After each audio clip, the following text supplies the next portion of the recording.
व शफ़ीना व मलजाना व मअवाना मुहम्मदन अब्दुहु व रसूलुहु बिलहुदा व दीनिल हक़्क़ अरसला। अम्मा बअद फ़अऊज़ु बिल्लाहि मिनश शैतानिर रजीम। बिस्मिल्लाहिर रहमानिर रहीम।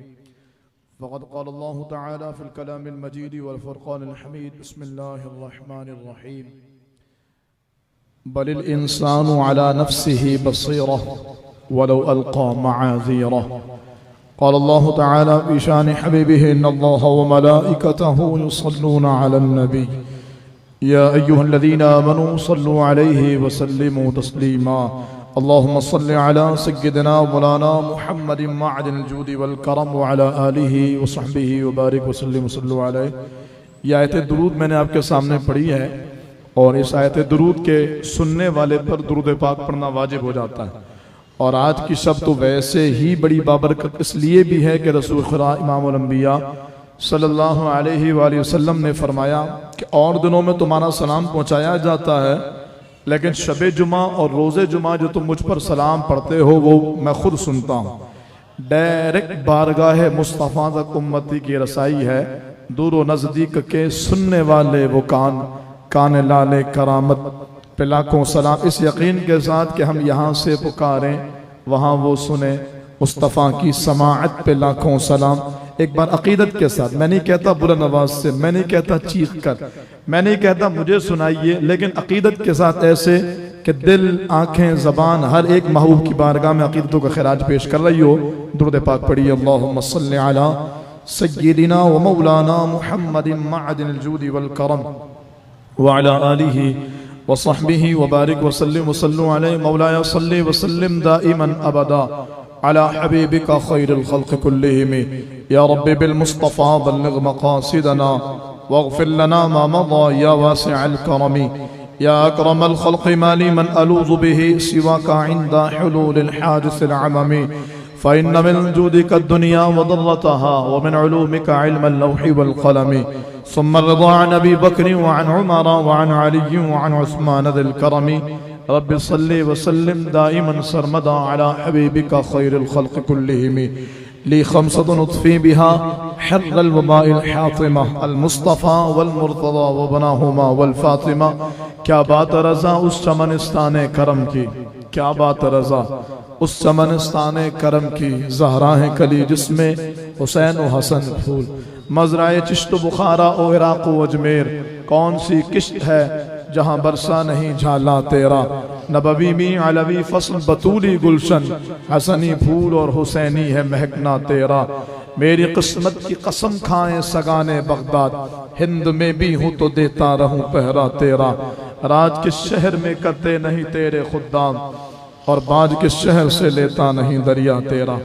अल्लाह रब्बुल आलमीन जल्ला व अला की हम्द व सना और नबी करीम साहिब तकरीम बाग़ी से तख्लीक़ अर्द व समा हुज़ूर सरवर अंबिया जनाब अहमद मुजतबा मोहम्मद मुस्तफ़ा सल्लल्लाहु अलैहि वसल्लम के दरबार गौहरबार में हदिया दुरूद व सलाम अर्ज़ करने के बाद तमाम तारीफ़ें अल्लाह जल्ला वहदहू ला शरीक के लिए हैं, जिसने हमें और आपको रमज़ान शरीफ की इस रात यानी 23वीं शब में अपने घर में अपना जिक्र करने का शर्फ और मौका अता फरमाया।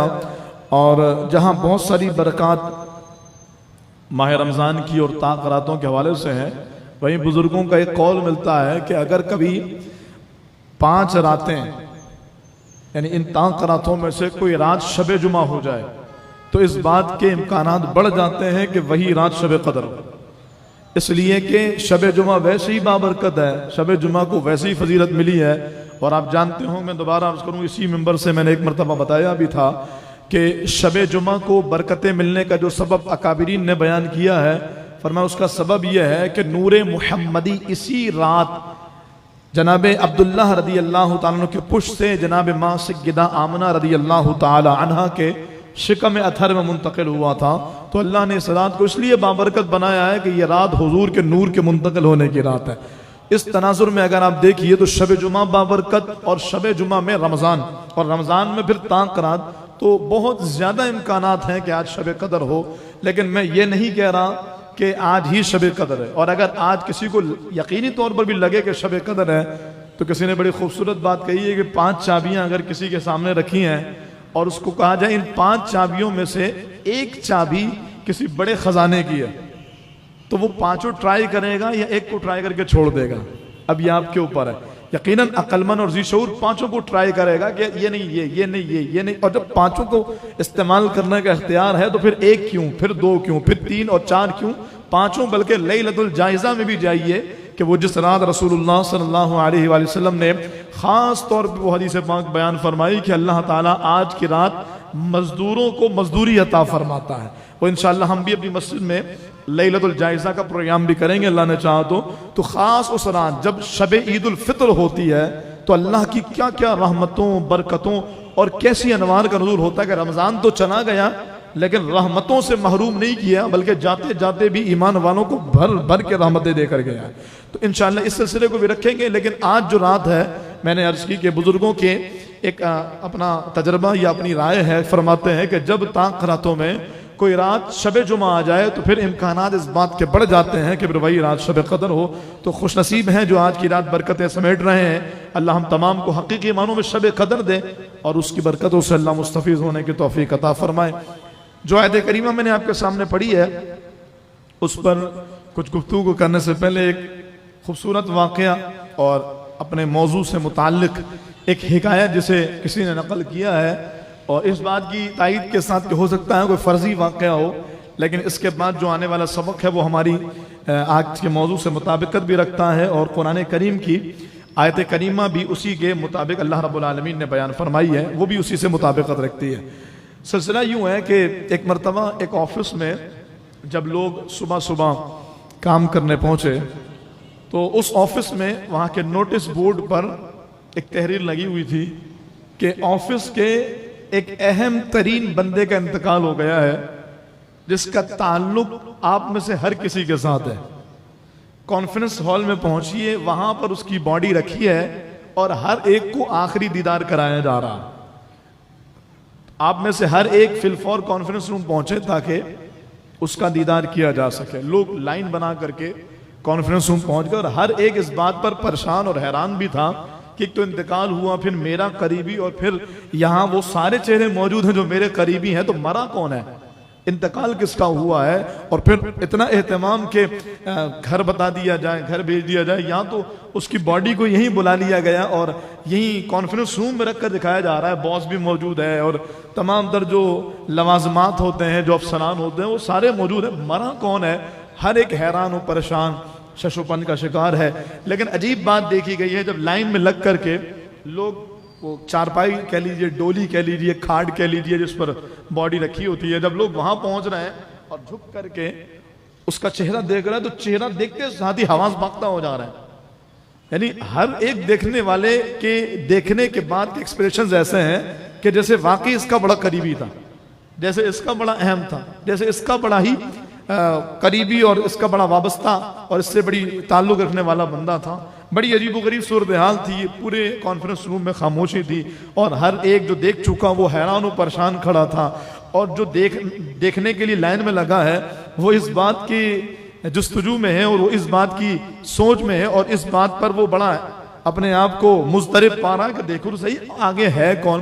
बहरहाल चलते चलते चलते चलते जब एक बंदे की बारी उस डोली के पास आई, हस्बे आदत धड़कते दिल के साथ और कांपते हुए हाथों के साथ वो नीचे झुका और कफन को चेहरे से हटाया। अजीब मंजर था सामने। कफन को जैसी चेहरे से हटाया तो वहां नीचे किसी और का चेहरा नहीं, जो बंदा कफन से चेहरा हटा रहा था उसी का चेहरा मौजूद था। खुद वो बंदा कि जो चेहरा देखने आया वही खुद मौजूद था। कैसा कैसे? तो था ये कि नीचे एक आईना रख दिया गया था और हर बंदा जब कपड़ा हटाता तो उसको उसका अपना चेहरा नजर आता, और साथ एक तहरीर लिखी हुई थी, आपकी राह में रुकावट बनने वाला सबसे बड़ा शख्स दुनिया से चला गया। अगर आप वाकई इसे दफनाना चाहते हैं तो हमारा साथ दीजिए और इसको खत्म कर दीजिए। अजीब तहरीर, अजीब बात थी, लेकिन पैगाम क्या था? पैगाम यह था कि हर बंदे की राह में रुकावट उसकी अपनी जात है, हर बंदे की कामयाबी में रुकावट उसकी अपनी सोच और उसकी अपनी शख्सियत है। और मैं आगे जाके कहूं तो हर बंदे की कामयाबी में रुकावट उसकी अपनी अना, उसकी अपनी जिद, उसकी अपनी हठधर्मी, उसका अपना गुस्सा और उसका अपना स्टेटस जो अपने तौर पर अपने जोम में उसने फर्ज कर लिया है, ये हर बंदे की कामयाबी के पीछे बहुत बड़ी रुकावट है। इस तनाजुर में कुरान करीम ने भी हमें पैगाम दिया है, लेकिन मैं थोड़ा सा इस बात पर आगे गुफ्तगू करके फिर आगे चलता हूँ। ये जो अना है इसने इंसान को कहीं का नहीं छोड़ा। आज हम ताक रातों में रब को मनाने के लिए आए, मस्जिद आबाद है, नमाजें चल रही हैं, कुरान की तलावत है, जिक्र दुरूद की महफिल है, इंतजामिया ने बहुत बड़ा सेटअप लगाया है जो सिर्फ 1-2 दिन के लिए नहीं, बिहम्दिल्लाहि ताला मुकम्मल 10 दिनों के लिए है। फिर मैंने आपको बताया लैलतुल जायज़ा भी है। अल्लाह पाक उन्हें बेहतरीन बरकतें दे जिन्होंने इसमें हिस्सा मिलाया है। यकीनन एक बहुत बड़ा काम है, ये कोई आसान बात नहीं होती इतना बड़ा एहतमाम करना। हमारी बहनें भी मौजूद हैं माशाअल्लाह, फिर ये लाइव देखने वालों की तादाद है। लेकिन ये सारे एहतमाम के साथ साथ जो बात हमारी कामयाबी में रुकावट बनेगी, यानी मैं यूं कहूं कि ताक रात भी अगर बख्शिश ना हो पाई, ताक रात भी अगर हम अल्लाह के मंजूर नजर महबूब ना बन सके तो वो क्या बात होगी? तो फरमाया गया उसकी एक बहुत बड़ी वजह बंदे की अपनी जात होगी। आप शब कदर देख लीजिए, रसूलुल्लाह सल्लल्लाहु अलैहि वसल्लम ने फरमाया कि शब बरत के बारे में कि अल्लाह ताला इस रात कबीले बनी कल्ब की बकरियों के बालों से ज्यादा गुनाहगार को बख्शता है। लेकिन वो बंदा कि जो किसी मुसलमान का कीना रखे, जो कताए ताल्लुक करे, जो सिला रहमी न करे, तो उस बंदे की बख्शिश नहीं होती। आज हम मुहासमा करें, हमारी अना ने कितने रिश्तों को बर्बाद कर दिया, हमारी सोच ने कितने ताल्लुकात खराब कर दिए। आज हम ताल्लुकात भी इस बुनियाद पर रखते हैं, वो हमसे बात नहीं करता तो हम क्यों करें, वो छोटा होके बात नहीं करता मैं बड़ा होके कर लूं। अच्छा, बड़ा ये कहता है कि छोटा होके बात नहीं करता, छोटा कहता है वो बड़े होकर के बात नहीं करते तो मैं क्यों कर लूं। हर एक का अपना जाविया, हर एक की अपनी सोच, हर एक का अपना क्राइटेरिया। लेकिन जो चीज रुकावट बन रही है वो हमारी कामयाबी है। अब देखिए इस बड़ी रात में हम इतना एहतमाम करके बैठे हैं, बख्शिश तो कन्फर्म है इंशाअल्लाह अल्लाह की रहमत से, क्योंकि शब कदर मिल गई तो बख्शिश है। 84 साल से ज्यादा की इबादत का सवाब, ये तो कन्फर्म है कि अल्लाह की बारगाह से बख्शिश हो जानी है। लेकिन बख्शिश के रुकावट क्या बन रही है? आप रात तो जाग रहे हैं, नमाज़ों तो पढ़ रहे हैं, सलात तस्बीह तो पढ़ी है, तहज्जुद पढ़ेंगे, कुरान पढ़ रहे हैं, जिक्र कर रहे हैं, पूरी रात शब बेदारी है मस्जिद में। रुकावट क्या चीज बन रही है? हमारी अना, हमारी जो हो सकता है आप में से कई ऐसे हों जिनकी माँ घर पे नाराज है, नहीं राजी होगा अल्लाह। मैं आपको सही बात अर्ज करूं, रब राजी नहीं होगा। अगर वो नाराज है ना तो रब कैसे राजी हो जाए, जिसका फरमान बाज़ाब्ता महबूब के जरिए हम तक पहुंचा। हुजूर फरमाते हैं ये तेरी जन्नत भी है, दोज़ख भी है। अगर सुबह होते ही ये तुझसे राजी हुए तो जन्नत के दरवाजे खुल जाते हैं, और अगर सुबह होते ही ये नाराज हुए तो जहन्नम के दरवाजे खुल जाते हैं। भाई बहनों में लड़ाई है, आपस में मियां बीवी में झगड़ा है, अनबन है, ताल्लुकात खराब है, बातचीत नहीं है, छोटी छोटी बातों पर लड़की घर चली गई है, मायके चली गई है, अपनी अना को मिटाने में कोई तैयार नहीं। लड़की कहती है आएंगे लेने तो जाऊंगी, लड़का कहता खुद आएगी तो रख लूंगा। और यूं अपनी जिंदगी तो बर्बाद हुई, आगे बच्चों की, आगे पूरे का पूरा खानदान तबाह हो गया। कोई किसी को स्पेस देने को तैयार नहीं, कोई किसी को मौका देने को तैयार नहीं, कोई अपनी अना, अपने नफ्स, अपनी जात को कुर्बान करने को तैयार नहीं। उलमा फरमाते हैं इसकी खूबसूरत बात यह होगी कि अगर हम ये सोचें कि हम लोगों को कितना स्पेस दे सकते हैं, कब तक हम लोगों को मुआफी दे सकें, कब तक हम लोगों को रियायत दे सके, तो फरमाया जब तक तुम रब से रियायत की उम्मीद रखो, जब तक तुम रब से मुआफी की उम्मीद रखो। औरत है, हो गई होगी गलती, बहुत बड़ी हो गई है, लेकिन हम भी तो बहुत बड़ी गलतियां करके रब की तरफ चले जाते हैं। तो ऐसा नहीं हो सकता कि हम आज इसे करें रब हमें कर दे। फिर बीवी शौहर को माफ करने को तैयार नहीं, कोई बहुत बड़ी गलती हो गई होगी, लेकिन क्या पहलू नहीं निकलता मुआफी का? क्या इससे बड़ी गलती भी हुई होगी कि सगे चचा को मैदान जंग में मार के कलेजा निकाल के चबा लिया गया? क्या इससे बड़ी गलती भी हुई होगी कि जंग जीत गए हैं, पीछे से हमला हुआ और 70 जानिसारों को शहीद कर दिया गया, खालिद बिन वलीद? क्या इससे भी बड़ी? मैं इस तनाजुर में कह रहा हूं, हुजूर ने माफ कर दिया, वो सारे हमारे सर के ताज हैं। मैं सिर्फ समझाने के लिए अर्ज कर रहा हूं कि क्या इस माहौल से ज्यादा कि जैसे पूरे शहर से निकाल दिया गया, जुल्म के पहाड़ तोड़े गए, और क्या कुछ शोब अभी तालिब में जो कैद किया गया, 3 साल तक सोशल बाइकआउट हुआ, ये बातें सिर्फ तारीख में पढ़ने के लिए, ये बातें सिर्फ लोगों को बयान करने के लिए, सुनने के लिए, ये बातें सुन के सुभान अल्लाह कहने के लिए, अमल करने के लिए नहीं। शोब अभी तालिब में वो जो घाटी थी जिसमें 3 साल तक कैद कर दिया गया, उन 3 सालों में रसूलुल्लाह सल्लल्लाहु अलैहि वसल्लम के सहाबा की कैफियत ये थी, एक साहबी कहते हैं कि एक मर्तबा भूख से जाम बलब हो गया, कहते हैं मैं बाहर निकला कुछ तो मिले, तो मैंने देखा है एक ऊंट की खाल का छोटा सा टुकड़ा पड़ा हुआ है। मैंने उसको उठाया, ले गया, आग जलाई, उसको खौलाया। जब वो खूब गर्म हो गया तो उससे जो पानी, उससे जो रस या जो भी कह लीजिए क्या निकला होगा, वो जो निकला, कहते हैं वो पी के मैंने पेट की आग बुझाई और उसके बाद रोजाना उस खाल के छोटे छोटे पीसेस करके खाता था। इस तरह जिंदगी गुजारी है। क्या इससे भी बड़ी कोई परेशानी हुई होगी? जब सरकार शोब अभी तालिब में थे, फाकों और सोशल बाइकआउट की वजह अगर ऐसी कैफियत थी, आप माँ खदीजा पाक रदी अल्लाह तआला अन्हा का उर्स हमने भी किया, आप भी करते हैं 10 रमजान शरीफ को। आप तारीख पढ़िए, सैयदा खदीजा पाक का विसाल क्यों हुआ? उलमा फरमाते हैं उसकी वजह, सैयदा पाक के विसाल की वजह वो 3 साल का बाइकआउट था कि जब इंतहा, वो ताजरा, वो अरब की मशहूर मलका, वो जिससे निकाह के पैगामात के लिए लोगों के मार लगे हुए थे, उन्होंने अपना सब कुछ इमामुल अंबिया खातमुल मुरसलीन सल्लल्लाहु अलैहि वसल्लम पर कुर्बान किया। और बड़ी ताजरा और बड़ी ठाट बाट की जिंदगी है, उनको कैद कर दिया गया 3 साल तक के लिए। किस तरह के कसमपूसी वाले हालात थे कि सूरत हाल ये थी कि उसी वजह कर ये बाइकआउट खत्म हुआ है और कुछ ही अरसे बाद सैयदा खदीजा पाक विसाल कर गई। और लिखा है मुअर्रिखीन ने आपके विसाल का सबब, कि आपके विसाल का सबब वही शोब अभी तालिब में किया गया जुल्म था जिसके सबब आप बीमार पड़ी और बाद में आपका विसाल हुआ। तो इससे भी बड़ा कोई जुल्म था। लेकिन जब फतेह मक्का हुआ तो हुजूर ने कैसे माफ किया, आप बताइए। मैंने अर्ज की थी 20 रमजान मुबारक को कि सरकार ऐसे झुक रहे थे गोया सरकार का माथा ऊंटनी के बार बार पालान से लग रहा था, इतनी आजिज़ी के साथ। वरना आज सबके लिए माफी है। तो हम हुजूर के उम्मती होकर क्यों इस नफ्स को कुर्बान करने को तैयार नहीं होते? क्यों अपनी जात को मिटाने को तैयार नहीं होते? और आपको अपनी जात को मिटाने किसने कहा है? कम से कम पहल तो कीजिए, आगे तो बढ़िए, अपने लिए बढ़िए। मैंने जो वाकया आपको बताया कि शीशा रखा था और कहा कि भाई यही बंदा जो आपकी कामयाबी में रुकावट है, आप मुझे बताइए। ऐसा नहीं है। रमजान शरीफ में 22 दिन रोजे रख लिए और ताक रातों में इबादत भी हो रही है, इसके बावजूद बख्शिश नहीं हो रही। वजह क्या है? वो हमारी अना, वो हमारी जिद। नहीं मांगूंगा माफी, मैं क्यों मांगू? माँ है, गलत कर दिया भाई, अब माँ से क्या हर बार माफी मांगो? जी हर बार मांगिए, बार बार मांगिए। अगर माँ, मैं आपको सही रिवायत जिम्मेदारी से अर्ज करूं, अगर माँ जुल्म भी करे, अगर बाप जुल्म भी करे, फिर भी माँ बाप की ताजीम फर्ज है। रब्बिरहमहुमा कमा रब्बयानी सगीरा, ये दुआ बताती है कि माँ बाप की ताजीम हर हाल में फर्ज है। हत्ता कि माँ तवाइफा हो, माँ काफिरा हो, अल्लाह ना करे, फिर भी ताजीम फर्ज है। तो यहां पर तो अल्लाह का फजल है, अल्हम्दुलिल्लाह। हमारी माएँ तो मुसलमान है, हमारी माएँ तो दीनदार है, हमारी माएँ तो दीन की सूझबूझ रखने वाली हैं। गलत हो भी गया, बाप ने गलत कर भी दिया, ताजीम फर्ज है। खैर ये टॉपिक इंशाअल्लाह किसी और दिन लेकर चलेंगे। लेकिन पूरे मुआशरे में आप देखिए, पड़ोसी पड़ोसी से नाराज है, दोस्त दोस्त से नाराज है, सिर्फ एक वजह है, अना।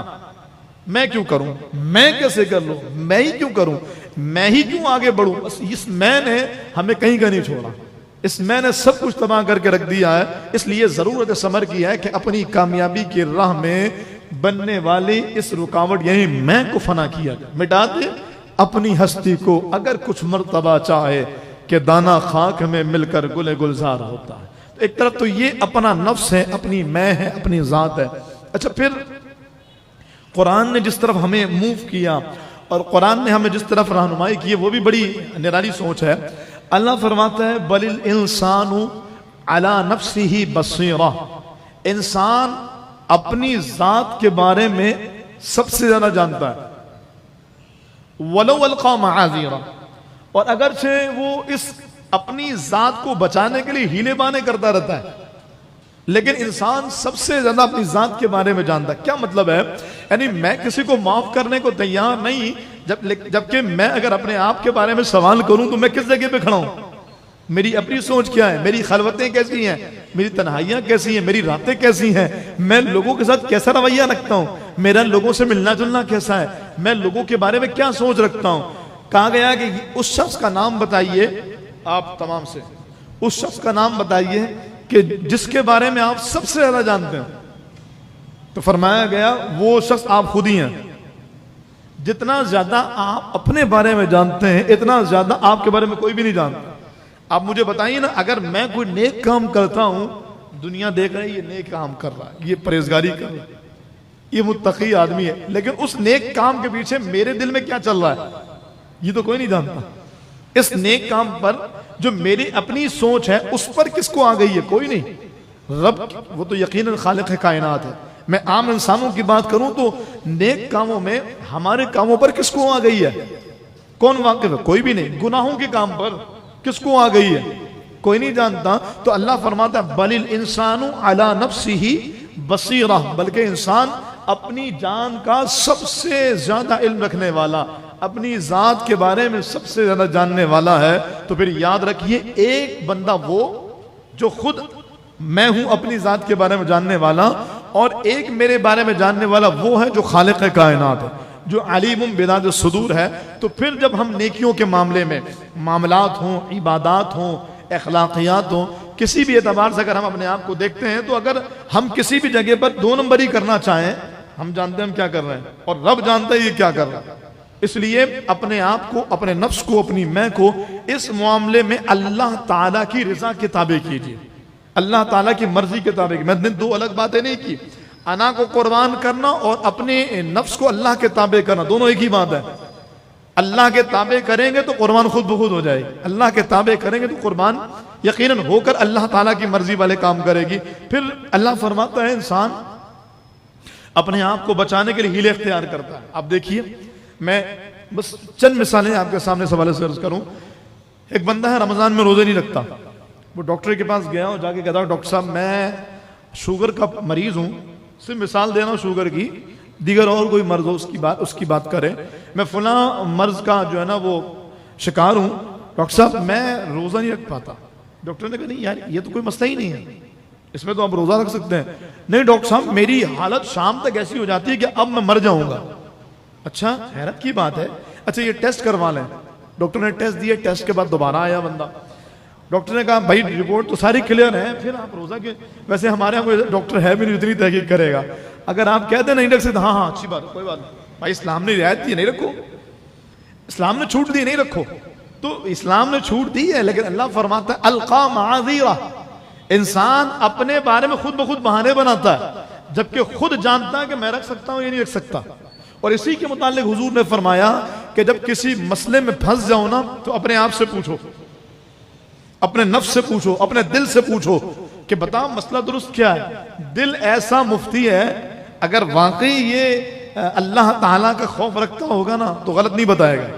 यानी जो स्नैचिंग करने वाला है, जो डकैती करने वाला है, उसका दिल में यार गलत कर रहा है तू, हाँ तू गलत कर रहा है। वो आपने एक वीडियो देखी होगी, बड़ी वायरल हुई थी शहर कराची की, वो एक फूड पांडा वाले को कोई डाकू लूटने के लिए आए, तो वो गरीब बेचारा टूटी हुई बाइक और छोटा सा मोबाइल और जो भी उसका था, वो जैसे डाकुओं ने उसे लूटा ना तो वो रोने लग गया। गरीब बेचारे होते हैं, चार पैसों के लिए मेहनत करते हैं, कस्बे हलाल करते हैं, तो रोने लग गया। अच्छा डाकू ने क्या किया है, अगर आपको याद हो तो वो बाइक से उतरे हैं, उसे गले से लगाया है, उसके सारे पैसे वापस किए और उसके बाद थपथपी दिए चले गए, कोई कुछ भी नहीं लूटा उसका। हैरान कुन बात नहीं, एक तरफ तो एक बुजुर्ग की वीडियो देखी, उसने थप्पड़ मारा स्नैचिंग करने वाले को, उसने गोली मार दी, एक तरफ तो यूं मार दिया जा रहा है, लेकिन दूसरी तरफ ऐसे ही डाकू लूटने आ रहा है और उसने आंसुओं को देख करके वो पिघल गया, उसे सब कुछ हवाले कर दिया। मैं आपसे जिम्मेदारी से अर्ज करूं, ये वही बात है जिसको हुजूर ने बयान किया, गुनाह वो जो तेरे दिल में खटके, बुराई वो जिसके खिलाफ तेरा दिल फतवा दे गलत हो रहा है यार, सही नहीं हो, दिल मुतमईन नहीं हो रहा यार, कुछ गलत हो रहा है, ये दिल में खटकता है, नफ्स पे गिना गुजरता है। अल्लाह ने वाज़ेह फरमा दिया तू अपने लिए बहाने तराशता है, लेकिन हकीकत यह है कि तू अपनी जान और अपनी जात के बारे में जितना ज्यादा तू जानता है, इतना तेरी जान के बारे में कोई भी नहीं जानता। तो नमाज रोजों के मुतालिक देख लीजिए, अगर हम रोजे रख सकते हैं तो डॉक्टर से पूछने की जरूरत ही कोई नहीं। हाँ अगर हमारी हिम्मत जवाब दे गई, या बसों का ऐसा भी होता है कि बाज बीमारियां ऐसी होती हैं जिसमें डॉक्टर ने कहा होता है आप रोजा बिल्कुल भी मत रखिएगा। अगर आपने रोजा रखा, जैसे बसा होगा जिनके गुर्दे के इश्यूज होते हैं ना, मैं कोई फतवा नहीं दे रहा कि पता लगा जो रोजे रखता है वही कहता है यार हजरत ने कह दिया है, मतलब ये कि मैं नहीं रख सकता। मैं एक मिसाल दे रहा हूँ कि जैसे जिनके गुर्दों के इश्यूज होते हैं ना, यानी जिनके गुर्दे कुछ डैमेज हो चुके होते हैं, तो उनको बहुत लिमिटेड इस बात की इजाज़त होती है कि पानी बहुत थोड़ी मिकदार में पिएंगे वो। तो डॉक्टर कहते हैं वो रोज़ा नहीं रखेंगे। अगर आप रोज़ा रखेंगे ना तो इफ्तार में फिर बंदा ज़्यादा पानी पी जाता है। दिन भर थोड़ा थोड़ा पीना, इससे प्यास नहीं लगती, लेकिन इकट्ठे एक साथ पीने से वो फिर पेट में पानी भरना और दीगर परेशानियां। तो उसको डॉक्टर ने किसी मरीज को कहा आप नहीं रख सकते किसी सूरत भी। तो फिर बाज़ हमारे लोग ऐसे भी हैं यहाँ पर कि बाज़ हमारी खवातीन हैं, बाज़ हमारे मर्द हज़रात हैं जो दीन में बड़े पक्के हैं। अच्छा, उन्हें डॉक्टर कहता है नहीं रख, खबरदार जो रखिए। अरे छोड़ो, डॉक्टर की ऐसी की तैसी, तो मुझे रोज़ा रखने से मना करता है। अल्लाह की इबादत करूंगा, शिफायाब हो जाऊंगा। बिल्कुल ऐसा ही है, अल्लाह की इबादत करेंगे, सरकार फरमाते सोमो तस्हू, रोजा रखो सेहतियाब हो जाओगे। लेकिन हुजूर ने यह भी तो बताया है कि शहद में मौत के अलावा हर मर्ज से शिफा है। तो शुगर के मरीज को शहद का प्याला पिला दे, फिर क्या कहेंगे? नहीं ना, ऐसा नहीं है। तो इसी तरीके से जो हमारे हजरात जिनको डॉक्टर्स ने मना कर दिया हो कि भाई आप रोजा नहीं रख सकते, वो नहीं रखें। सर्दियों में देख लें, मौका मिले तो सर्दियों में रोजा रख लें। और अगर सर्दियों में भी मौका ना मिले, यानी ना रख पाते हो, बीमारी जो है वो इजाजत ना देती हो, तो फिर उनके लिए हुक्म है कि वो फिदिया अदा कर। फिदिया की वजह से मैं पहले भी अर्ज कर चुका हूं कि फिदिया वो देगा जो ना अभी रोजा रख सकता है ना कभी रोजा रख सकता है, ना अभी रख सकता है ना जिंदगी में कभी रखने की उम्मीद है। ऐसा बंदा फिदिया देगा। मिसाल के तौर से अल्लाह ना करे जैसे मैं बीमार पड़ गया, तो अब मैंने अल्लाह ना करे मुझसे रोजे को छूटे, तो मैं फिदिया नहीं दे सकता, क्योंकि मुझे ये उम्मीद होगी मैं आगे सेहतियाब हो जाऊंगा फिर रख लूंगा। लेकिन एक 100 साल वाला बाबा है, वो बीमार पड़ गया, अब बीमारी भी ऐसी है, उसको पता है अब तो उठ नहीं सकेगा, तो ऐसा बंदा फिदिया अदा कर दे। लेकिन अगर किसी ने किसी बीमारी की वजह कर, ये जरूरी नहीं है कि 100 साल वाला बीमार पड़े तो फिदिया दे, 20 साल वाला भी अल्लाह ना करे ऐसी बीमारी का शिकार हो गया कि जिसमें वो रोजे कभी रख ही नहीं सकता, फिदिया दे देगा। लेकिन शरीयत का उसूल यह है कि अगर फिदिया अदा करने के बाद भी बंदा ठीक हो गया तो फिर रोजे रखने पड़ेंगे। ये फिदिया उसका नफल हो जाएगा, रोजे फिर रखने पड़ेंगे। तो बहरहाल मौजू की तरफ आऊं, नमाजों की बात कर लीजिए। तो हमारे मर्दों में भी है ये मामला, लेकिन मर्दों से ज्यादा हमारी खवातीन में मामला है। नमाजों में सुस्ती के हवाले से वो इकट्ठे पढ़ लेंगे, रात में सारी पढ़ लेंगे। अल्लाह माफ करने वाला है यार, बस अल्लाह कबूल कर ले, जो पढ़ ले वो अल्लाह कबूल कर ले। और नमाजों में सुस्ती, अल्लाह देख रहा है ना, मेरे 4-4 बच्चे हैं, कैसे संभालूं? अल्लाह देख रहा है, लेकिन अल्लाह ये भी जानता है कि तेरा दिल इस बात की गवाही दे रहा है कि तू चाहे तो पढ़ सकती है। क्यों? जब मार्केट जाना हो तो 4-4 घंटों के लिए बच्चों का भी सेटअप बन जाता है और शौहर से इजाजत भी मिल जाती है, लेकिन दीन के कामों के लिए मौका नहीं मिलता, बच्चों से फुर्सत नहीं मिलती। किसी को दावत दीजिए बुखारी मस्जिद में 10 रातों का प्रोग्राम, यार मेरा दिल बहुत करता है जाने का, लेकिन क्या करूं, बच्चे नहीं छोड़ते। और उन्हीं को हम देखिएगा, इन्हीं दिनों अभी वो मार्केट में कहीं घूम रही होंगी, तो कुरान कहता है बलिल इंसानु अला नफ्सिही बसीरा, इंसान अपने बारे में बखूबी जानता है। अच्छा, इसका दूसरा रूप भी है, वो मैं इंशाल्लाह आगे चल के अर्ज करता हूं। इंसान अपनी जात के बारे में बखूबी जानता है कि वो अपने दीन के मामले में, दुनियावी मामले में कहां खड़ा है और कितना अदा कर सकता है। इसी तरीके से एक बड़ा अहम टॉपिक है, सिर्फ ज़िम्नन अर्ज करके उसको आगे चलूंगा मैं। हज करना, हमारे यहाँ हज के हवाले से भी लोग बातें करते हैं, यार वो अभी मैं साहिब इस्तिताअत नहीं हूं, तो ज़कात भी इसी दर्जे में, अभी मेरे पास माल नहीं है, अभी बेटी की शादी करनी है, अभी मैंने घर खरीदना है, अभी बड़ा काम है यार। अल्लाह भी देख रहा है कि मुझे काम करना है, अल्लाह देख रहा है, लेकिन अल्लाह का फरमान, उसके महबूब का फरमान, जब माले का निसाब हो और साल गुजर जाए तो ज़कात देनी है। माले का निसाब कब होगा? जब मौजूदा दौर में कम व बेश 1,10,000 रुपए या इससे ज्यादा की मालियत हो और साल गुजर जाए तो ज़कात हो जाएगी। अब वो औरत हो या मर्द हो, सवाल करते हैं वो औरतों के पास गोल्ड तो है लेकिन कैश नहीं है, ज़कात कैसे दें? कुछ अक्लमंद या होशियार औरतें होती हैं तो वो ये करती है कि अपना सारा गोल्ड ना अपने शौहर के नाम पे वक्फ कर देती हैं। तो वो देख के भी करना चाहिए कि ऐसा ना हो कि शौहर ही सारा निपटा दे, फिर ये भी देख के करना चाहिए कि शौहर समझदार हो, बीवी के इस मामले को समझे कि गुनाह से बचने के लिए उसने मुझे दिए ताकि मैं ज़कात अदा कर दूं। अब दे देती है, अब वो शौहर की जिम्मेदारी बन जाती है कि जब तुम्हारी मिल्कियत है तो तुम अदा करो। बहरहाल तो जिनके पास सिर्फ गोल्ड है, कैश नहीं है, क्या करें? तो हुक्म यह है कि अपने गोल्ड में से कुछ हिस्सा बेचा जाए फिर ज़कात अदा करें। लेकिन बहाने नहीं, यार क्या करें, अभी तो है नहीं मेरे पास। पैसे पेमेंट आ जाए, अभी फंसी हुई पेमेंट, बाद लोग पूछते हैं ये मार्केट में रकम सर्कुलेट कर रही होती है, उसका क्या करें? आप जानते हैं आपके पास इतना माल मौजूद है। फिर मैं हैरान हूं उन लोगों के सवाल पे, बात आ गई है तो कहूं, पूछते हैं माँ बाप को ज़कात दे सकते हैं, अपने भाई बहन को ज़कात दे सकते हैं? मैं पूछता ये हूं कितनी ज़कात बन रही है? हज़रत वो तकरीबन 25-30 हज़ार रुपये मेरी ज़कात बन रही है, तो माँ बाप को दे सकते हैं। जिसके ऊपर 25,000 रुपये ज़कात बन रही है, 2.5% के एतबार उसका माल कितना होगा? अल्लाह, ये जुल्म नहीं है? जिस माँ बाप की वजह कर तुम आज इस काबिल बने हो, आज लोग तुम्हें सेठ साहब इज्जत दे करके, तुम्हारी ताजीम करके, तकरीम करके तुम्हें अच्छे नामों से पुकारते हैं, उन माँ बाप के लिए माल का मैल रह गया है, माल की गंदगी रह गई है, माँ बाप को ज़कात नहीं दे सकते। इसी तनाजुर में ये बात अर्ज कर रहा हूँ कि ये माल का मैल रह गया। फिर सैयदों के बारे में पूछ रहा था, वो हीला करवा के दे दे, सैयदों को हीला करवा के माल दे दे। नबी की हाल के लिए तुम्हारी माल का मैल रह गया है। जिस महबूब के सदक़े हमें इतना सारा कुछ मिला, हम कहते हैं ना ईमान मिला तेरे सदक़े, कुरान मिला तेरे सदक़े, रहमान मिला तेरे सदक़े, वो क्या है जो हमने पाया नहीं। यानी सब कुछ मिला हुजूर के सदक़े। उनकी आल की बात है तो हमसे माल का मैल निकले।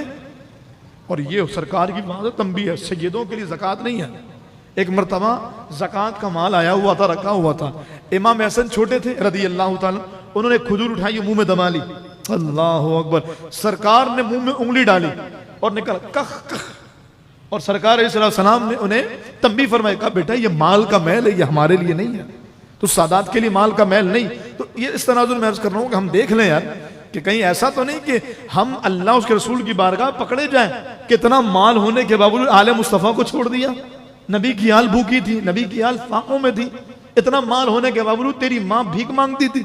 मुझे यही एक साहिब के बारे में पता लगा, साहिबा के बारे में, बड़ी मालदार, बड़ी मालदार, बड़ी मालदार, इसके बावजूद उनके माँ बाप ज़कात का राशन लेने आते हैं, क्योंकि उस बेटी के लिए, अपने माँ बाप के लिए, उस बेटी के पास अपने माँ बाप के लिए कुछ नहीं है। ये कितना बड़ा अलमिया और हमारे माशरे के लिए कैसे तकलीफ दे और कैसे अफसोसनाक मराहिल है। बहरहाल मैं ये कह रहा हूं कि हज हो या ज़कात हो, आप जानते हैं मेरे पास कितना माल है, मैं जानता हूं। दुनिया के सामने मैं गरीब बना रहा हूं, ये मेरी बात है ना, कोई भी, लेकिन मेरे पास कितना माल है, प्रॉपर्टी क्या है, ये मैं जानता हूं। अल्लाह फरमाता बलिल इंसानु अला नफ्सिही बसीरा, इंसान अपने बारे में बखूबी जानता है कि वो कितना माल कमा रहा है। तो देख ले, अगर ज़कात फर्ज है तो ज़कात अदा करें। इसी तरीके से हज का मौसम आ गया है और हज के लिए जो हमारी प्राइवेट कंपनीज हैं, गवर्नमेंट से तो फॉर्म चले गए हैं और उनका जो तय होना था वो हो गया है। जो प्राइवेट जाने वाले हैं उनके लिए हज का मामला चल रहा है। तो अगर आपके पास इतना माल है कि आप पीछे अपने घर वालों के लिए इन दिनों की किफालत भी कर सकते हैं और आगे जाने का खर्चा भी आपके पास है, जितना हज में खर्चा आ रहा है, तो फिर आप पर हज फर्ज है।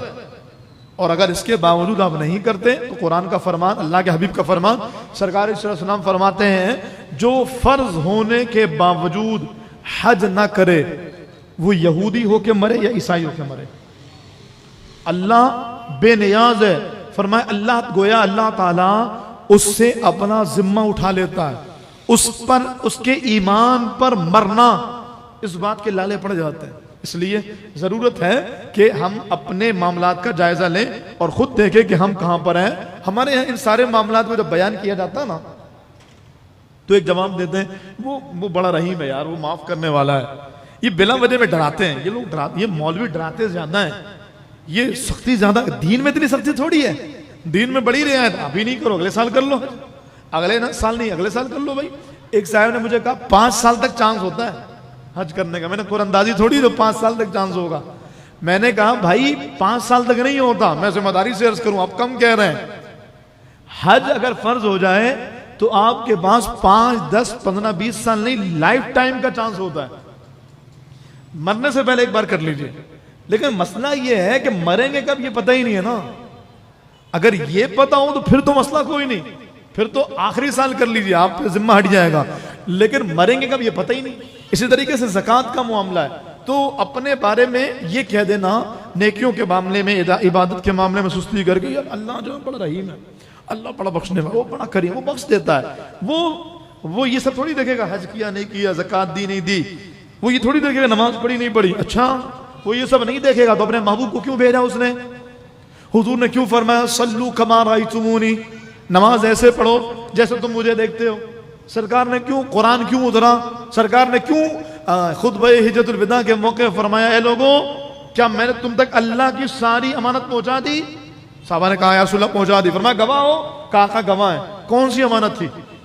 सरकार ने क्या पहुंचाया था? यही तो अहकामात थे, यही तो मामलात थे, यही तो दीन और अल्लाह रसूल की बातें थी जो हम तक पहुंचा दी गई। अब हम इनको साइड में करके कहा जी अल्लाह इन सब के बारे में वो बड़ा रहीम है बख्श देगा।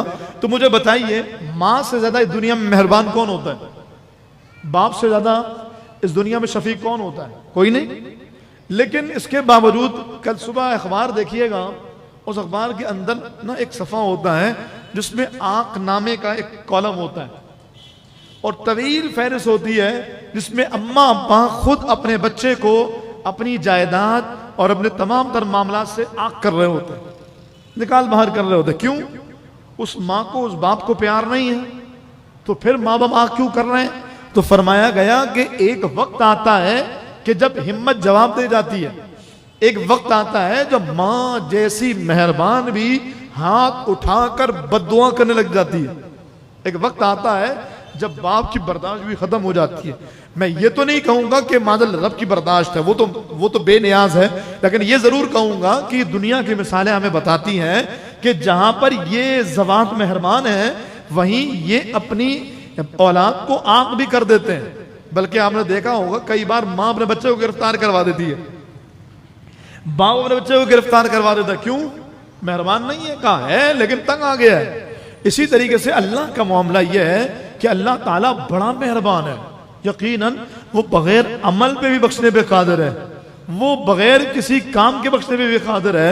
लेकिन मैं ये कहूं कि वो जो कुरान कहता है कि वो जो अल्लाह ताला जहन्नम को भर देगा, वो जो शैतान ने कहा था कि फबि इज्जतिका लउग़वियन्नहुम अजमईन, तेरी इज्जत की कसम तेरे एक एक बंदे को बहकाऊंगा।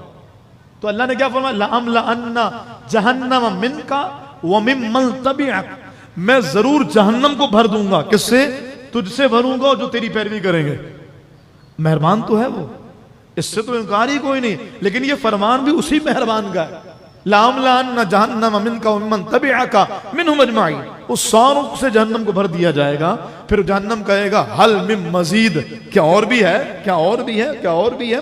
कहने का मकसद ये कि वो बड़ा मेहरबान है, लेकिन अल्लाह ताला गज़बनाक भी है, क़हार भी है, जब्बार भी है। और अगर इसी बेनियाजी को हम अपना अमल बना लें कि जी अल्लाह बड़ा मेहरबान है तो अल्लाह ताला मुझसे किसी अमल पे सवाल नहीं करेगा, बख्श देगा, तो ईमान किस चीज़ का नाम है? सरकार अलैहि सलाम की हदीस पाक के मुताबिक अल ईमानु बैनल खौफ़ि वर रिजा, ईमान खौफ और उम्मीद के दरमियान का नाम है। अरे बंदा अल्लाह से उम्मीद भी रखे, कब रखे? नहीं, सुनिए, बंदा अल्लाह का खौफ रखे और अल्लाह के खौफ की वजह अगर अमल करे। अल्लाह का खौफ है जब तो आज रमजान में आप इबादत कर रहे हैं, अल्लाह ताला का डर है जब तो नेकियां कर रहे हैं। और इसके साथ साथ उम्मीद किस बात की? कहा अमल करने के बाद अल्लाह ताला की बारगाह में अमल के कबूल होने की उम्मीद। ये थोड़ी कि अमल किया कोई नहीं उम्मीद सारी लगा ली, का अमल करने के बाद कबूलियत की उम्मीद, ये तकाजा है, ये है ईमान। अल ईमानु बैनल खौफ़ि वर रिजा, खौफ और उम्मीद के दरमियान ईमान है। का ये क्या है? का खौफ अल्लाह ताला के अजाब का और उम्मीद अल्लाह ताला के फजल की, उम्मीद अल्लाह ताला की बारगाह से आमाल की कबूलियत की। और हम तो किस खेत की मूली कहिए या हम किस खाते में कहिए कि जो इतने गुनाहगार होकर के भी रब से उम्मीद लगा करके बैठते हैं। सरकार अलैहिस्सलाम ने बहुत कम मौके पे कुछ लोगों को बेवकूफ कहा है। हमारे यहाँ तो हर दूसरा तो बेवकूफ बेवकूफ बेवकूफ, बल्कि इससे आगे बढ़ के कह देते हैं ना। सरकार ने बहुत कम मौके पे लोगों को बेवकूफ कहा है। एक मरतबा मेरे महबूब अलैहिस्सलाम फरमाते हैं वो शख्स बड़ा बेवकूफ है, सहाबा हमतन गोश हो गए। या रसूलल्लाह कौन? सरकार बेवकूफ तो किसी को कहते नहीं है। फरमाया वो बहुत बड़ा बेवकूफ है जो गुनाह ना छोड़े और रब की रहमत की उम्मीद रखे, जो अमल नेक ना करे और रब की रहमत की उम्मीद रखे। नमाजें ना पढ़े कहे रब बख्श देगा, ज़कात ना दे कहे रब फजल करेगा, हज ना करे कहे ईमान पे मरूंगा, रोजा ना रखे कहे यार वो कबूल करने वाला है। का वो बेवकूफ है वो शख्स जो अमल नेकियों वाले ना करें, नेकियां ना करें और रब से रहमत की उम्मीद रखे। आप जानते हैं वो एक साहिब ने कपड़े का काम करते हैं, तो उन्होंने एक मरतबा वुजू में ना कुछ कमी की, तो मैंने उनसे कहा कि हजरत वो आप वुजू सही नहीं बनाया आपने, कुछ कमी रह गई। अरे हजरत अल्लाह कबूल करने वाला है। मैंने कहा अच्छा एक बात तो बताइए, कपड़ा जो आप कपड़े जो बेचते हैं, अगर कोई 100 रुपए वाला कपड़ा आपसे 25 रुपए का लेकर के जाए, दे देंगे? हजरत कैसी बात कर रहे हैं, डायरेक्ट 75 रुपए का नुकसान, ऐसा कैसे करूंगा? तो मैंने उनसे कहा कि अच्छा अगर कोई शख्स आपके पास कपड़े लेने के लिए आया है और 25 रुपए दे रहा है, 75 रुपए कम दे रहा है, फिर भी आप नहीं दे रहे, उसको नुकसान हो रहा है। और रब की बारगाह में जब आप नमाज के लिए जा रहे हैं, इस तनाजुर में भी सोच लीजिए कि हमारा मेयार क्या है और रब का मेयार क्या बनाया हुआ है। हम जो देंगे वो कबूल कर लेगा, और हमारे पास जो आएगा 10 दफा देखेंगे। यानी फल लेने वाला अगर 1 दर्जन कोई फ्रूट लेता है ना, तो अगर उससे 2 दाने खराब निकल आए, वापस करवा के आएगा, यार ये खराब है। वो कहेगा 10 तो ठीक है, कहा 10 ठीक है, 2 खराब है, मुफ्त का थोड़ी लिया है। तो अगर रब ने ये कह दिया जन्नत दे रहा हूं, तूने मुफ्त में अमल थोड़ी किया, मैं जन्नत दूंगा इस अमल के बदले में, अमल पूरा कर। वुजू में कमी थी पूरा कर, नमाजों में कमी थी पूरा कर, नेकियों में कमी थी पूरा कर, फिर जन्नत में डालूंगा। फिर क्या करेंगे? हमारा हाल तो ये है कि अगर कोई कपड़ा लेकर के आए मार्केट से, ईद के दिन आ रहे हैं, वो कपड़े को देखा तो अंदर एक छोटा सा सुराग नजर आया। टेलर को दिखाया, उसने कहा मसला कोई नहीं है, मैं उसको ऐसे सीऊंगा कि वो अंदर चला जाएगा। लेकिन फिर भी हमने टेलर नहीं ऐसे कैसे अंदर चला जाएगा? भाई पैसे दे करके लेकर आया हूँ, वापस कराऊंगा।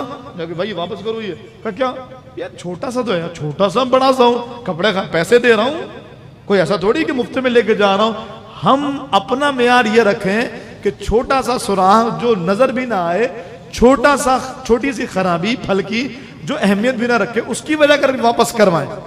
और रब के लिए मेयार ये रखें कि जैसे वुजू बना लो कबूल कर लेगा, जैसे भी नमाज पढ़ लो कबूल कर लेगा। वो बड़ा करीम है जी, वो कबूल कर लेगा, बिल्कुल करीम है, लेकिन वो गफ्फार होने के साथ साथ जब्बार भी है, वो कहार भी है, वो बख्शने पर कादिर भी है, तो पकड़ने पर भी कादिर है। जहां वो कहता है नब्बिऊनी अन्नी अनल गफूरुर रहीम, वही फरमाता है इन्ना बत्शा रब्बिका लशदीद, तेरे रब की पकड़ बड़ी सख्त है। वहीं उस अपनी पकड़ की सख्ती को भी बयान फरमाता है। तो इस तनाजुर में ये बात और ये खाम ख्याली कि जी वो बख्शने वाला है, वो बख्श देगा, ये ना हो, बल्कि ये सोच हो कि अल्लाह ताला बख्शेगा, यकीनन बख्शेगा, लेकिन मैं अमल तो उसकी बारगाह में पेश करूं और पेश करके कहूं या अल्लाह ये अमल इस काबिल तो नहीं है, तू कबूल कर ले तो तेरा फजल है, तेरी रहमत है। ये अंदाज होना चाहिए। अच्छा, हम जब अपने असलाफ को देखते हैं, अपने अकाबिरीन को देखते हैं, तो वो कन्फर्म जन्नती हैं, इसके बावजूद उनकी लिल्लाहियत, उनका खौफ खुदा और उनका अल्लाह से डरने का जो आलम था वो नाकाबिल यकीन था। मैं उनकी बात करूं कि जिन्होंने 3 मरतबा हुजूर जन्नत खरीदी है। कितनी मरतबा? बोलिए जरा, आप सारे खामोश हो, थोड़ी सी हलचल हो, पता लगे कि आप सुनने के लिए आए हैं। वरना माशाल्लाह मेहरान भाई जिक्र भी बहुत प्यारा करते हैं, तो मैं ये समझूं कि सिर्फ जिक्र के लिए आए हैं, जो बात मिलेगी वो इंशाल्लाह उससे फायदा पहुंचेगा आपको यहाँ पर भी। तो कितनी मरतबा जन्नत खरीदी? 3 मरतबा। कौन है वो? किसी को नाम याद आ गया? हुजूर के सहाबी 3 मरतबा जन्नत खरीदी। किसी को भी याद नहीं आया? अच्छा हाँ याद आ गया। वो हमारे बाज भाई होते हैं, हाँ माशाल्लाह, हमारे बाज भाई होते हैं ना, जिनको वो कहते हैं कि हज़रत उठाना चाहता लेकिन डर गया। डरने की तो कोई बात ही नहीं, ना कैमरा आपकी तरफ जाएगा और ना आपसे मैं जवाब पूछ रहा हूँ अभी कि बताइए कौन है, गलत हुआ जाइए इधर जाके कान पकड़ लीजिए, ऐसा तो नहीं ना। ये तो एक मोहब्बत भरा ताल्लुक है ताकि चीज याद हो जाए। जैसे हमने आपको याद कराया हुजूर की शहजादियाँ कितनी है? 4 है। बड़ी शहजादी का नाम देखिए, सबक भूल रहा है, सैयदा ज़ैनब। दूसरी शहजादी का नाम सैयदा रुक़ैया। तीसरी शहजादी का नाम सैयदा उम्मे कुलसूम। और चौथी शहजादी का नाम, हाँ तो बच्चे को याद है, यहां से वहां तक आवाज आनी चाहिए। चौथी शहजादी का नाम सैयदा फातिमा ज़हरा रज़ियल्लाहु। ये वो हस्ती है जिनका नाम लो तो मुंह खुशबूदार हो जाएगा। हाँ, अल्लाह पाक हमारे कफन को, हमारे बदन को सलामती अता फरमाएगा। चलिए मैं मुद्दा ये पर हूं। 3 मरतबा जिन्होंने हुजूर से जन्नत खरीदी, कौन?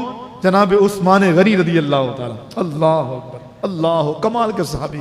सरकार फरमाते अगर मेरी 40 शहजादियां होती तो ये के बाद दिगर सारी उस्मान के निकाह में दे देता। इतने अजीम साहब, क्योंकि 2 सगी बहनों को इकट्ठे निकाह में नहीं दिया जा सकता ना, तो यके बाद दीर हुजूर ने फरमाया। जनाब उस्मान गनी रज़ी अल्लाह, एक मरतबा कुछ लोगों के साथ कब्रिस्तान गए और कब्रिस्तान में जाके अजीब कैफियत, धाड़े मार मार के रो रहे हैं, ज़ारो कतार रो रहे, कब्र जमीन की मिट्टी जो थी वो गीली हो गई। साथी ने पूछा हुजूर समझ नहीं आई, वो जो कातिब वही, वो जो दामाद मुस्तफा, वो जिससे फरिश्ते भी हया करें, वो जिसने 3 मरतबा हुजूर से जन्नत खरीदी हो, उसके खौफे खुदा, उसके रोने का आलम यह है कि इतने ज़ारो कतार समझ नहीं पाया हुजूर, वजह क्या है? आपने फरमाया वो बात ठीक है, लेकिन मैं हूं भी तो हुजूर का गुलाम ना। मेरे महबूब ने इस कब्र के बारे में फरमाया, ए उस्मान, ये आखिरत की मनाजिल में पहली मंजिल है। जो यहां कामयाब है आगे भी कामयाब है, जो यहां फंसा आगे भी फंस जाएगा। तो मैं ये सोच रहा हूं कि मैं यहां से निकलूंगा या फंस जाऊंगा। मैं इस मामले को, इस मरहले को, इस कब्र के गड़े में होने वाले इम्तिहान को पास कर पाऊंगा या मैं फंस जाऊंगा। वो कन्फर्म जन्नती, यकीनी जन्नती, अशरे मुबशरा में भी जिनका नाम है, उनका खौफ खुदा ये। और हमारा ये हाल ये कि अमल कुछ नहीं, अल्लाह बख्श देगा, अल्लाह बख्शने पे बिल्कुल बख्श। मैं बार बार कह रहा हूं, मेरे दिमाग में फिर वो सवाल आ जा रहा है, कहीं ऐसा ना कोई ये समझ ले अल्लाह बख्शता नहीं है। अल्लाह अकबर, ऐसा नहीं है। मा यफ़अलुल्लाहु बिअज़ाबिकुम, ये उसी का फरमान है, ए मेरे बंदे तुम्हें अजाब दे के क्या करेगा रब? इन शकरतुम व आमनतुम, बस शर्त यह है कि तुम शुक्रगुजार बन जाओ, तुम ईमानदार बन जाओ। वो बख्शने वाला बड़ा करीम है, उसकी रहमत बख्शने का बहाना ढूंढती है, लेकिन इसके साथ साथ वो बंदों को नाक के बल घसीट के जहन्नम में फेंकेगा। इसलिए हजरात सहाबा, हमारे असलाफ, हमारे अकाबरीन का जो जज्बा था वो कैसा था कि जन्नती होने के बावजूद खौफ खुदा का आलम देखिए, जन्नती होने के बावजूद अल्लाह ताला की बारगाह में लिल्लाहियत का आलम देखिए, तो आपकी शान और आपका अंदाज सबसे मुनफरिद है। मैं एक दूसरी शख्सियत को आपके सामने रखूं, जनाब उमर फारूक आजम रज़ी अल्लाह ताला, अजीम सहाबी, अजीम हुजूर दो आलम सल्लल्लाहु अलैहि वसल्लम के लाडले, सारे मुरीद रसूल, ये मुराद रसूल जनाब उमर फारूक आजम। और आपका मकाम किसी को यकीनन बयान करने की ज़रूरत नहीं है, आपकी हैसियत, आपका मकाम, आपका स्टेटस कितना बड़ा है। एक मिसाल आपकी शान के हवाले से, फिर आपके इस मामले की तरफ आते हैं। जनाब उमर फारूक आजम रज़ी अल्लाह तआला अन्हु के बारे में एक मरतबा अब्दुल्ला इब्न सलाम ने आपके बेटे अब्दुल्ला इब्न उमर को कहा, ए कुफले जहन्नम के बेटे, ए इब्ने कुफले जहन्नम। अब बेटे को बड़ा बुरा लगा, मेरे अब्बा को जहन्नम का ताला कह रहा है। आए जनाब उमर के पास, कहने लगे बाबा आज तो अब्दुल्ला बिन सलाम, ये यहूदियों के आलिम थे, बाद में मुसलमान हुए। और चलें ये बात भी बता देता हूँ, अब्दुल्ला बिन सलाम मुसलमान कैसे हुए? अल्लाह अकबर, इन्होंने कुछ भी नहीं देखा, बस एक रोज गुजर रहे थे, मसनबी में हुजूर को देख लिया, चेहरा मुस्तफ़ा देख के कहते अल्लाह की कसम ये चेहरा किसी झूठे का हो ही नहीं सकता, इनका चेहरा बताता ये अल्लाह के नबी, सिर्फ चेहरा देख के मुसलमान हो गए अब्दुल्ला बिन सलाम। आए जनाब अब्दुल्ला इब्न उमर अपने वालिद के पास, जनाब उमर के पास, बाबा आपको अब्दुल्ला बिन सलाम ने कुफले जहन्नम कहा है। कहा वाकई कहा है? कहा वाकई कहा है। कहा अच्छा ऐसा करो कि अब्दुल्ला बिन सलाम से कहो लिख के दे दें। अब आए, कहा आपने मेरे बाबा को कुफले जहन्नम कहा है? कहा है। कहा लिख के देंगे? कहा चलो तुम्हारे बाबा के पास लिख के देता। आए जनाब उमर के दरबार में, कलम कागज मंगवाया और कहा उमर मैंने इन कानों से अपने महबूब को सुना, मेरा उमर जहन्नम का ताला है, जब तक उमर रहेगा जहन्नम में कोई नहीं जाएगा, जब तक उमर रहेगा अल्लाह पाक जहन्नम के दरवाजे को बंद रखेगा। फरमाया ये ताला उमर है। जनाब उमर तो समझ गए, बेटे ने कहा मुझे समझ नहीं आई वजह क्या थी। जनाब उमर कह रहे इसीलिए मैंने कहा लिखवा लें कि हुजूर के सहाबी के जबान से निकलेगा तो मेरे लिए बख्शिश का सामान बन जाएगा। वो जनाब उमर कि जिनकी बख्शिश का मामला यह है कि खुद तो बख्शे बख्शाए हैं, उनके सदके लोग बख्शे जाएंगे। वो सितारों वाली हदीस पाक, जब मेरी माँ उम्मुल मोमिनीन जनाबे सैयदतुना आयशा सिद्दीक़ा रज़ी अल्लाह तआला ने सितारे देख के कहा बाबा जान आसमान पे आज बड़े, महबूब से कहा या रसूलल्लाह आज बड़े सितारे हैं, ये बताइए किसी के इतने सितारों जितनी भी नेकियां होंगी? सरकार मुस्कुरा दिए, फरमाया हाँ आयशा है। का महबूब किसकी? फरमाया मेरे उमर की। ये जनाब उमर फारूक आजम रज़ी अल्लाह तआला की शान है, लेकिन आपकी लिल्लाहियत, आपका खौफ खुदा, आपका अल्लाह की बारगाह में रिजा, अल्लाहु अकबर। एक मरतबा जनाब उमर के इख्तितामी अय्याम है, खिलाफत है, 56 लाख मुरब्बा मील है, हुक्मरान है, बादशाहत है, ज़बरदस्त निज़ाम सल्तनत है। अपने घर में बैठे अचानक से जनाब उमर फूट के रो दिए, ज़ारो कतार रोने लगे। बेटा भागा हुआ आया, बाबा क्या हुआ, तबीयत खराब हो गई? कहा नहीं बेटा, अपनी वालदा को बुलाओ। वालदा आई, जनाब उमर ज़ारो कतार रो रहे हैं, बेटा और बीवी वजह पूछ रहे हैं, उमर बताओ तो सही क्या हुआ है, इतना ज्यादा रोने की वजह किस बात ने रुलाया है? जनाब उमर कहते हैं आज जब मैं मस्जिद से बाहर निकल रहा था ना, तो महबूब के सहाबा कराम ने मेरे बारे में कहा कि ये हमारे दरमियान में सबसे नेक आदमी है। सहाबा ने मुझे तमाम लोगों के दरमियान सबसे नेक आदमी कहा। तो कहा उमर इसमें रोने वाली क्या बात, तो अच्छी बात है, हुजूर के सहाबा की जबान से निकला मुबारक जुमला तुम्हारे लिए, ये तो अच्छी बात है। जनाब उमर ने कहा ये तो अच्छी बात है, लेकिन बात ये है, ये बात मुझे रुला रही है, इस बात की वजह से मुझे रोना आ रहा है कि मैं निज़ाम सल्तनत में, दुनियावी उमूर में, दुनियावी मामलात में, लोगों की देख रेख में इतना मशगूल रहा, रातों में हुजूर की उम्मत की खबरगिरी, दिन में रियाया के मामलात के, उस तमाम तर मामलात की वजह कर मैं तेरा हक अदा नहीं कर सका। बीवी से कह रहे मैं तेरा हक अदा। आज मुझे याद आया कि अगर कयामत के दिन उमर सब जगह से निकल गया और रब ने पूछ लिया बीवी के साथ क्या किया, फिर क्या करूंगा, फिर क्या जवाब? ये है वो चीज जो आज ताक रात में आने वालों को भी पैगाम दे रही है। हर तरफ बहुत अच्छा है, नमाजें, तहज्जुद, इबादत, नेकियां सब बेहतरीन चल रही है, घर में बीवी नाराज है। कभी सोचा ही नहीं कि उसकी वजह कर भी जन्नत में जाने से रोक दिया जा सकता है। सरकार फरमाते हैं मैं तुम्हें बीवियों के मामले में अल्लाह से डरने की नसीहत करता हूं, उसके मामले में अल्लाह से डरो। क्यों? टेढ़ी पसली से बनी है, नर्म बात करो, रियायत करो, उन्हें स्पेस दो, उनके साथ नरमी करो। जनाब उमर का ये फरमान हमें बताता है कि हर तरफ देखना चाहिए, सिर्फ एक जाविये से नहीं कि ये मामला ओके, ये मामला ओके, नहीं, कहीं इस मामले तो ना फंस जाओ, कहीं पड़ोसी के मामले में, कहीं दोस्तों के मामले में, और बीवी सोचेंगे शौहर के मामले में, कहीं ऐसा तो नहीं कोई बच्चों के मामले में फंस जाओ, बच्चे सोचे माँ बाप के मामले में तो नहीं फंस जाओ। बंदे को चाहिए हर जाविये। जनाब उमर ने ज़ारो कतार रोने लग गए और मैं, मुझे डर लगता है अगर तूने अल्लाह की बारगाह में शिकायत कर दी फिर मेरा क्या बनेगा, कि मैं तेरे साथ वो हुकूक तेरे अदा नहीं कर सका जो अदा करने थे, तो ऐसा करना, मुझे माफ कर दे। 22 लाख मुरब्बा मील, 56 लाख मुरब्बा मील का हुक्म, जदीद तहकीक 56 लाख से भी ज्यादा किया। कहते ऐसा करना, तू मुझे माफ कर दे। बीवी भी बड़ी अक्लमंद थी, अल्लाह अकबर, अल्लाह करे अल्लाह उनकी अक्लों का सदका हमारे घरों की औरतों को अता फरमाए, और जनाब उमर का सदका अल्लाह हमें अता फरमाए। बीवी ने कहा कि नहीं, ऐसे कैसे माफ करूं, नहीं करूंगे माफ। बेटे ने कहा मां क्या कर रही हो? बाबा बिलक बिलक के रो रहे, तुम कह रही नहीं माफ करूं। माफ कर दो, माफ करने में क्या जाता है। जनाब उमर जब बीवी ने ये कहा तो आहें भर के और रो दिए कि बीवी कह रही नहीं माफ करूंगी। तो बीवी ने कहा अच्छा अच्छा मेरी बात सुन लो, माफ कर दूंगी, एक शर्त है। कहां? बोलो, जो कहोगे वो मंजूर है। क्या शर्त है? कहा कल कयामत में जब रब तुम्हें बख्शेगा, क्योंकि तुम मुस्तफा के साहबी हो ना, पक्के जन्नती हैं, कन्फर्म जन्नती हैं, कोई शक ही नहीं है। अल्लाह अकबर कबीरा। मैं सिर्फ इनके फजाइल बयान करूं 4 घंटे इनकी शान बयान करूं। जनाब उमर फारूक आजम, कोई शक ही नहीं है, अल्लाह अकबर, इतने पक्के जन्नती को उनकी ज़ौजा कह रही है जब कल कयामत में रब तुम्हें बख्शेगा ना, एक वादा करो, मुझे नहीं भूलोगे तो तुम्हें माफ कर दूंगी। अल्लाह। जनाब उमर ने झट वादा किया, उन्होंने कहा तुम मुझे माफ करो, मैं तुमसे वादा करता हूं कि कल कयामत में जब रब मुझे जन्नत में भेजेगा ना, मैं तेरे बगैर जन्नत में भी नहीं जाऊंगा। कैसी मोहब्बत मियां बीवी में, कैसा ताल्लुक मियां बीवी में।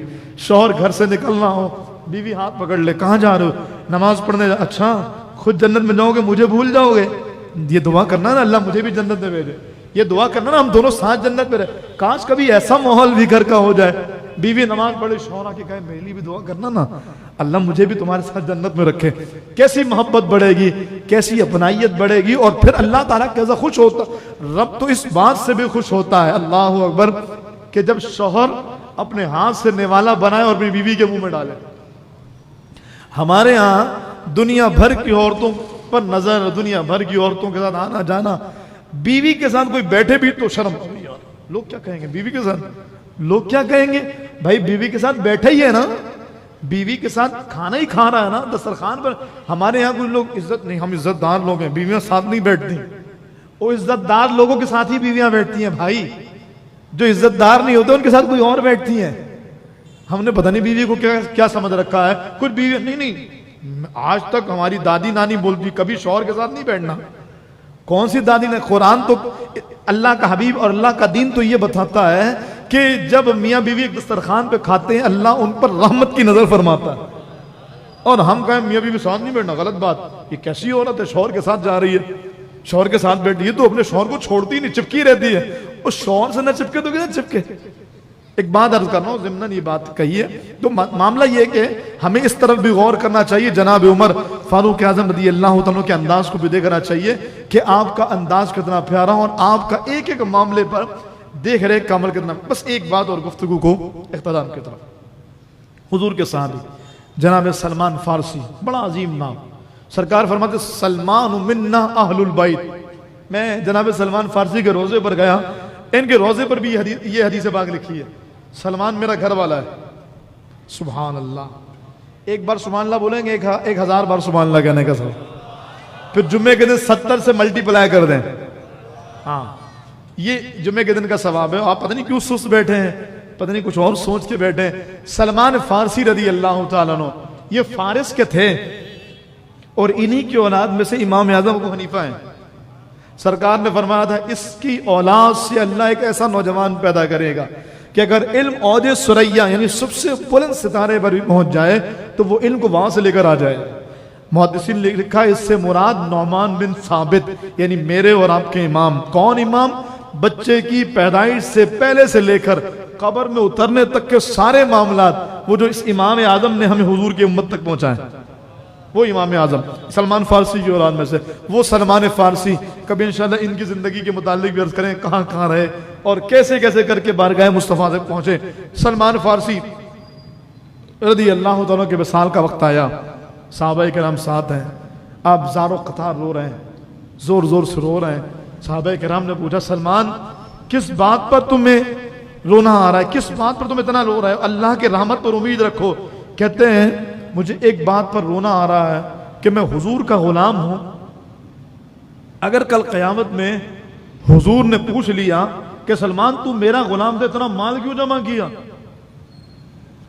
लोग बड़े हैरान हुए, सलमान कौन सा माल जमा किया? घूम के देखा तो देखा 2 प्याले एक टूटी हुई चटाई थी। कहने लगे सलमान कौन सा माल रखा है? कहा यही 2 प्याले, इन्हीं प्यालों की वजह कर रोना आ रहा है कि अगर कल क़यामत में पूछ लिया गया कि एक प्याले से काम चल सकता, दूसरा क्यों लिया, फिर क्या कहूंगा?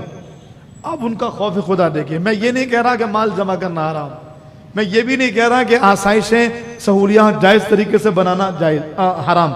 मैं ये कह रहा हूं कि उन लोगों को जिन्हें सरकार ने घर वालों में शामिल किया, जिन्हें सरकार ने जन्नती कहा, जिन्हें मेरे महबूब सल्लल्लाहु तआला अलैहि वसल्लम ने जन्नत का मुजदा नाम ले लेके सुनाया, उन लोगों की बात करें तो वो लोग इतनी इतनी बातों पर खौफ खुदा और अल्लाह की बारगाह में रोना गिरिया उजारी और अल्लाह ताला की बारगाह में रुजू। और एक हमारा हाल है कि हम एक रात की इबादत करके समझ लें बस अब तो जन्नत में, बस अब तो बख्शे गए, कुछ देखना ही नहीं है।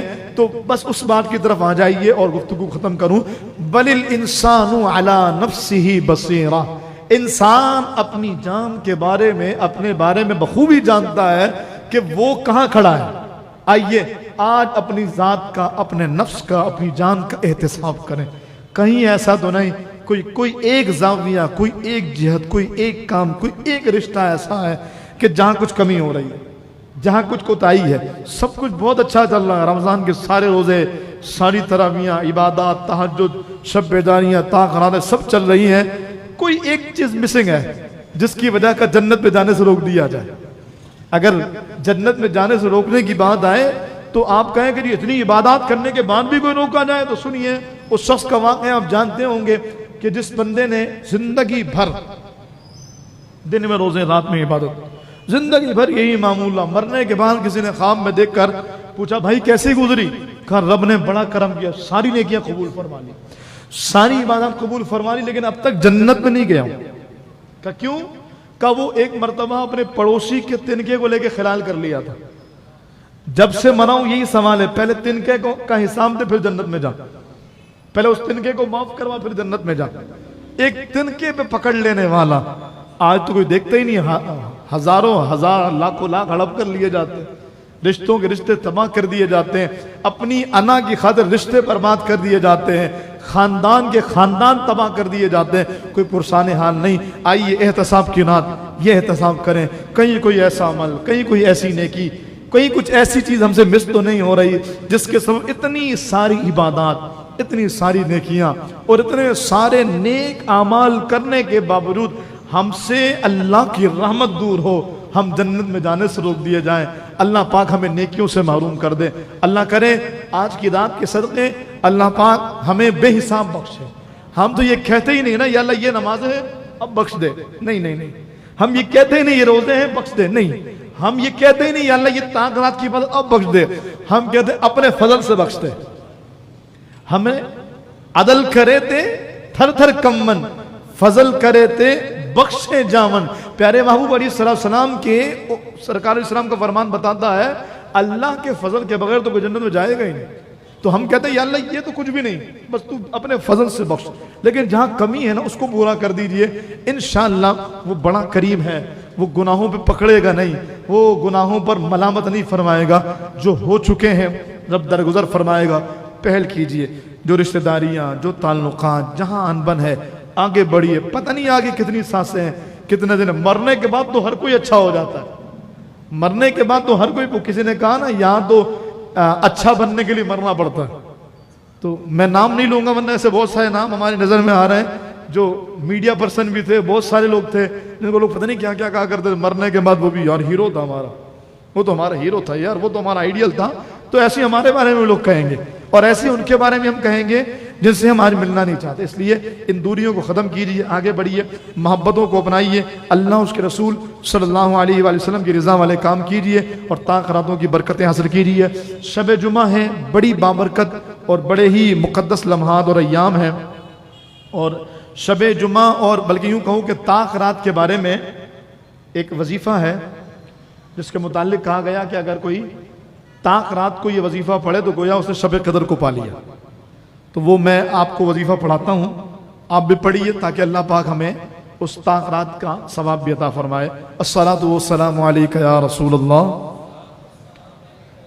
ला इलाहा इल्लल्लाहु अल हलीमु अल करीमु सुब्हानल्लाहि रब्बिस समावाति अस्सबई व रब्बिल अर्शिल अज़ीम, ला इलाहा इल्लल्लाहु अल हय्यु अल हलीमु अल करीमु सुब्हानल्लाहि रब्बिस समावाति अस्सबई व रब्बिल अर्शिल अज़ीम, ला इलाहा इल्लल्लाहु अल हलीमु अल करीमु सुब्हानल्लाहि रब्बिस समावाति अस्सबई व रब्बिल अर्शिल अज़ीम।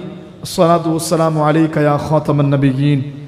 अल्लाह ताला हम सबको जो सुना अमल की तौफीक दे, जिसमें जो जहां कमी है, जिससे हमारे लिए नेकियों के रास्ते, रहमतों के दरवाजे बंद हैं, रब से दुआ करते हैं इस मुक़द्दस रात के सदक़े अल्लाह उस कमी को पूरा करके अपने मग़फ़िरत याफ्तगान बंदों में अल्लाह हमें, हमारे माँ बाप को, कुल उम्मत को शामिल फरमाए। आमीन बिजाहिन नबी अमीन व मा अलैहि इल्लल बलाग।